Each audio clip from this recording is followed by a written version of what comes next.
final year of school this year? Anybody? Okay. How many people have jobs?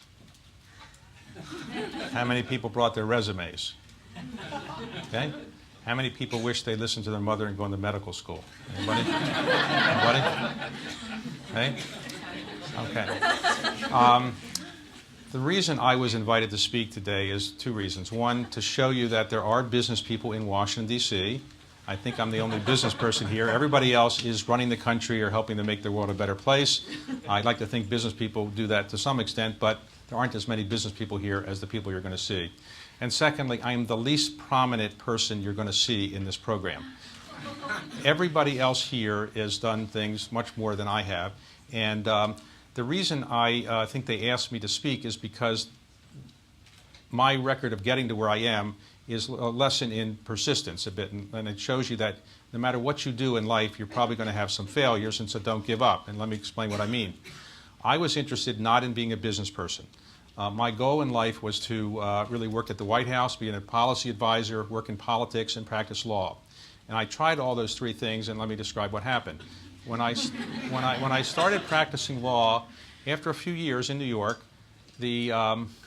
I went to my partners that I was practicing with. I was a young associate. I went to the partners and said, I'm thinking of doing something else.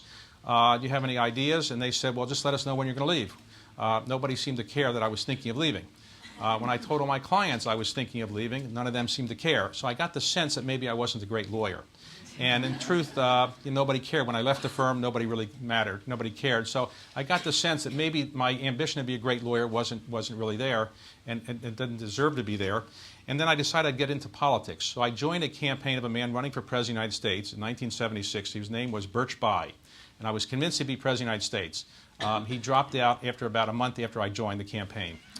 So I realized that maybe my skill set wasn't so wonderful. So then I said, I'll try this one more time. I got a call, and you'll get these calls yourself out of the blue sometimes. Serendipity is a big factor in life. A call from somebody I never knew who said he'd heard about me and would I want to go work for another presidential campaign. I rolled my eyes and said, well, the first one only lasted a month after I was in it. I'll try. And this person was Jimmy Carter. And so I went to work down in Atlanta for Jimmy Carter, and he did win, as you all know. But when I joined, he was 33 points ahead of Gerald Ford. When the campaign was over, after my work, he only won by 1 point. So Carter always wondered, what was it that I did that deserved a job in the government? And I wasn't sure. I realized that in politics, probably I wasn't very good. I hurt 2 campaigns. But if you want to get a job in the White House, and many of you, if you have a chance to do so, should do so, it's very intoxicating. If you're a young person, I was 3 years out of law school. I got a job because I worked in the campaign. White House staffs are not often filled on merit. Many other things in our country are filled on merit. White House staffs may not be completely. Working in the campaign helps. And so if you hang around long enough, you might get a job in a White House staff if you work in a campaign. So I got a job as the Deputy Domestic Policy Advisor to the President of the United States 3 years out of law school, a job I wasn't qualified for, clearly. He wasn't qualified, President Carter, for his job either, so I didn't feel out of place. In fact, nobody was qualified in that White House staff. My job was to fight inflation, and you're too young to remember this, but I got it to 19%. Very difficult to get inflation 19%. There was a rumor, though, that I was going to be appointed the senior domestic policy advisor if Carter was reelected, and Carter's view is that he lost his election based on that rumor. I don't know if that's true, but I did find that what Harry Truman once said is true. If you want a friend in Washington, buy a dog. Because all the people came to tell me how great I was when I was in the White House in the West Wing. I'm running around telling the president what to do. He's asking me my views. Not one person called me back after I called them the day after we lost the election. After we lost the election, I called them looking for a job, and none of these people told me how great I was. All of a sudden, wanted to call me back. So remember, in Washington, it can be very cruel. So I went out and practiced law again. And once again, after a couple years, I went to my partners and said, I'm thinking of leaving. What do you think? And they said, please don't worry about leaving. Anytime you want to leave is fine. The same was true of my clients. So with not knowing how complicated it would be, I set up a firm in Washington called Carlyle. Some of you may have heard of it now. And it's a large private equity firm. And it took off because I didn't follow conventional wisdom. When you follow conventional wisdom, you almost certainly won't succeed. In Washington, it is often said that the conventional wisdom in Washington is almost always wrong, and it almost always is. Remember, people said the health care bill was dead. Well, now the health care bill, more or less, is going to be law. In Washington, it was said you can't build a private equity firm. You have to be in New York. But my theory was that if you take advantage of the situations you find yourself in, you can do almost anything you want. There was a famous minority leader of the Senate named Edward Dirksen, who was involved when the Civil Rights Act in 1964 was passed. And he famously said that if you're getting kicked out of town, get out in front and pretend you're leading a parade. Now, what did he mean? He meant take advantage of the situations you find yourself in. So in Washington, D.C., when I wanted to set up a private equity firm, people in New York would laugh because they say, how can you do this in Washington?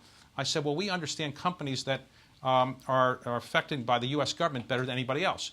Aerospace, defense companies, telecommunications companies, other companies that are heavily affected by government. We understand them better than people in New York, and our investors more or less believe that in the end. And in the end, it turned out to be true because actually we did spend more time knowing these companies. So I took advantage of the situation I found myself in. The things I wanted to just say to you briefly in the minutes that I have are a couple points. One, all of you should take a little bit of a lesson from my situation, and it is don't think that you're going to know what you're going to do with your life at the age you are now, or really before you're 30 or 35. You should do as many different things as you can because you aren't going to know exactly what's going to work. In my case, I failed at practicing law. I wasn't good at it. I was terrible at politics, and I wasn't very good in government, as you can see. And then in the end, my career took off because in private equity it worked out. And that was really the fourth of my careers. So my first three careers didn't really work out.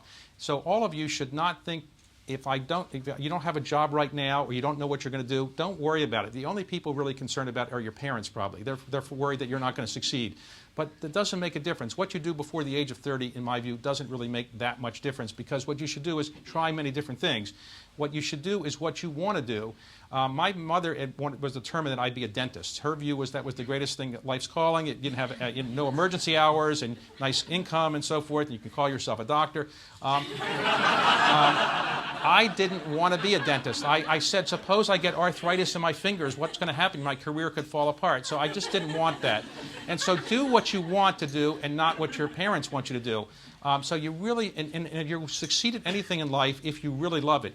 If you are doing something because you don't really want to do it, but you think it's socially respectable or you think somebody will like you for it, you're not going to be great at it. If you take a look at all the people in the Forbes 400 who built companies, everyone built those companies not because they wanted to make a lot of money, because they loved the idea behind the company. In my case, I never thought I would be very, very wealthy. I had no interest in it. I grew up in a very modest family. My parents did not graduate from college. My parents didn't graduate from high school.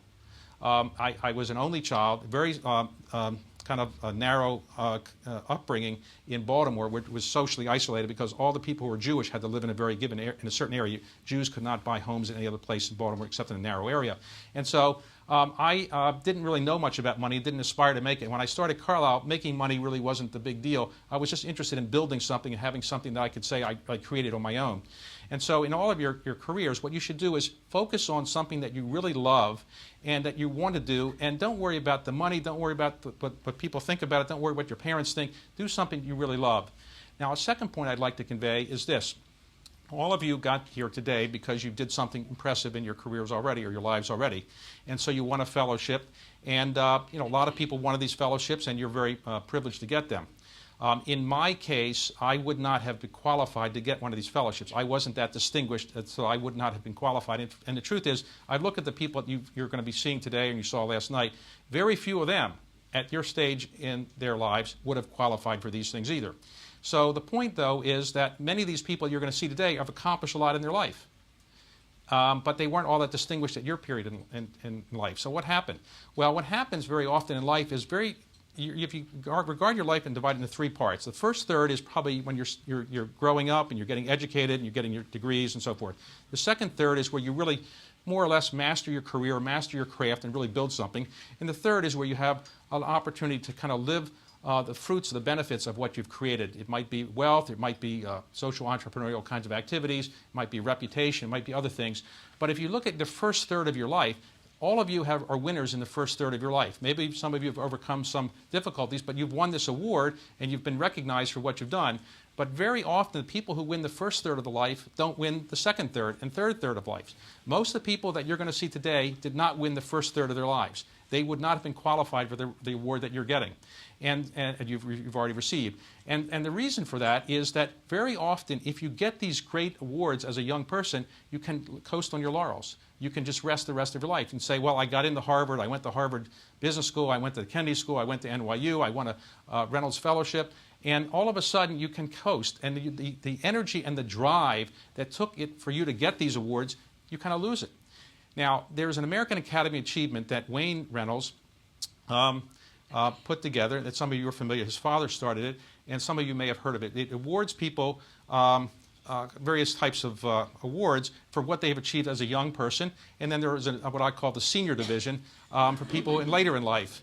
Well, of the 1,000 or so people over the years who have been awarded a membership in this academy, only about maybe less than 10 have actually won the junior division and then gone to the senior division. In other words, very few people in the early stage of their life, the first third, have done such a wonderful job that they continued that and they won the recognition that would get them into the senior division, or what I'll call the American Academy Achievement, and that's no different than many other things.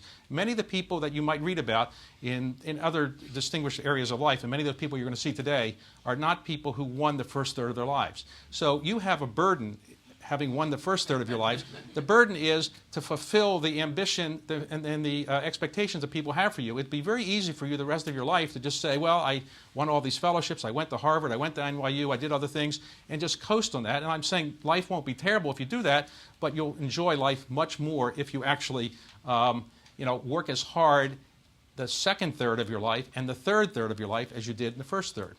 A third point I wanted to make is that you should not obsess over money. Some of you are going to go into business and some of you are not going to go into business. It's easy, as you might sit there and say, well, he has a lot of money, so it's easy for him to say, don't worry about money. The truth is, I know a lot of people who are fabulously wealthy. I probably know half the people in the Forbes 400 who made money, and I wouldn't say there's a lot of happiness there. There is no direct relationship between money and happiness. As many people may know, most of the billionaires that I know are tortured people. They are not all that happy. So if you want to make money, that's okay, but you should do what you want in life and not worry about money. If money may come along and you'll figure out what to do with it, but you shouldn't try to make your whole life revolve around money because you'll be very dissatisfied if you do. Most of the people who just obsess over money, in the end, don't know what to do with it. They don't know how to give it away. They don't know how to spend it. They don't know how to handle it properly. So what you should do is do something useful with your life that might involve giving away money if you earn it, but you don't have to make a lot of money to do something useful with your life. Now, most people on their deathbed don't say, I wish I made a little bit more money. They don't do that. They don't say, I wish I worked a little bit harder and I had a bigger net worth when I died. They don't do that. They say, I wish I had spent more time with my family. I wish I had spent more time with my community. And I wish I had helped to make the world a better place when I was here. And so that's what you should really worry about. A fourth point I wanted to convey is humility.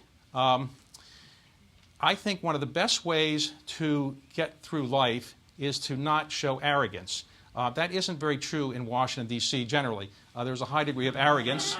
But generally, you can accomplish almost anything if you're willing to share the credit for it, and you're willing to use the word we rather than the word I, and you're willing to basically tell people that what you've accomplished might be okay, but it's not something that is that spectacular, and talk about what other people have accomplished. Most people only want to talk about themselves.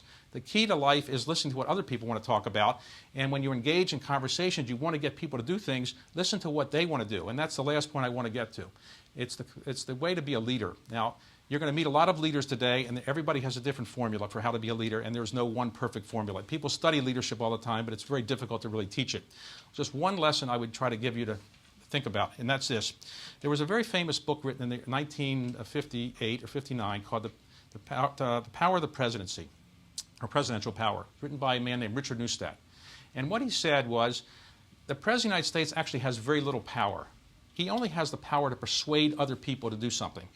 The president can't really do very much himself. He can persuade Congress, perhaps, or his cabinet officers, or the public, but he has to persuade people. And the truth is, almost everything you do in life is a matter of persuading other people to do something. That's what leadership is about. You can't lead yourself, so you could lead other people. And when you lead other people, you do it by one of three ways. By giving a good example of something, by your own actions, so people follow what you've done. You're a leader in the military. You run up the hill, and you take the charge yourself, and people will follow you. So by actions. A second way is by oral communication. people can be very effective in orally communicating. You make a good speech, you know how to talk to people, and you convince people to do what you want them to do. And a third, of course, is writing. Know how to communicate by writing. Now, very few people, in my view, are educated very well in schools these days about these two latter skills. One is to communicate very well orally, and one is to communicate very well by written word. And I think all of you, if you want to be leaders and you want to persuade people to follow you, perfect your skills in speaking and perfect your skills in writing, because that will enable you to really transform the world. Because once you can convince people to follow what you say and what you write about, people will follow you, and you'll be able to accomplish whatever you want in business or in social entrepreneurial type activities or whatever it is in life. So let me conclude there by saying I'm very privileged to be here. I wish I had been talented enough at my age to be one of you. I wasn't. But if you want to be one of the senior people speaking to a future group of you, don't give up and keep working as hard as you did to get to where you are today. Keep working the second third of your life as hard as you did in the first third of your life. Thank you very much.